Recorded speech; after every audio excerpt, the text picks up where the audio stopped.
അസ്സലാമു അലൈക്കും വറഹ്മത്തുള്ളാഹി വബറകാതുഹു. ഖസാഇസുൻ നബി സല്ലല്ലാഹു അലൈഹി വസല്ലം ഭാഗം 14 ഹദീസ് 54.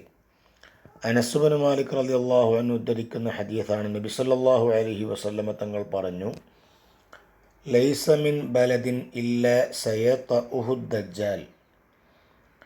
ദജ്ജാൽ ചവിട്ടാത്ത ഒരു നാടുമില്ല എന്ന് പറഞ്ഞാൽ ദജ്ജാൽ എല്ലായിടത്തും എത്തും. ഇല്ല മക്കത്തെ വൽ മദീന, മക്കയും മദീനവും ഒഴികെ. മക്കയിലും മദീനയിലും ദജ്ജാലിന് പ്രവേശിക്കാൻ സാധിക്കില്ല. ലൈസ ലഹു മിൻ നിഖാബിഹാ നഖബുൻ ഇല്ലാ അലൈഹിൽ മലായികതു സാഫീന യഹ്റുസൂനഹാ. മദീനയിലേക്കും മക്കയിലേക്കുമുള്ള എല്ലാ വഴികളിലും മലായികത്തുണ്ടാകും.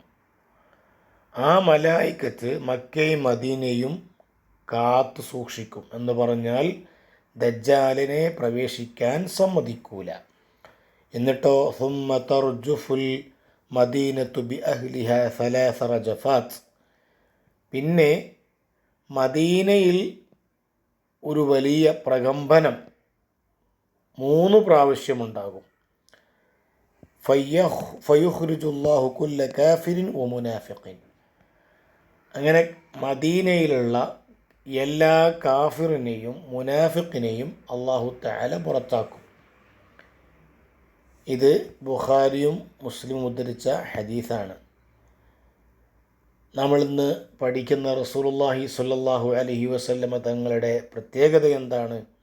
റസൂലുള്ളാഹി തങ്ങളുടെ സ്വന്തം നാടായ മദീനയിലും അതുപോലെ മക്കയിലും ദജ്ജാൽ പ്രവേശിക്കൂല. ദജ്ജാലിനെ മലായിക്കത്ത് തടഞ്ഞു നിർത്തും.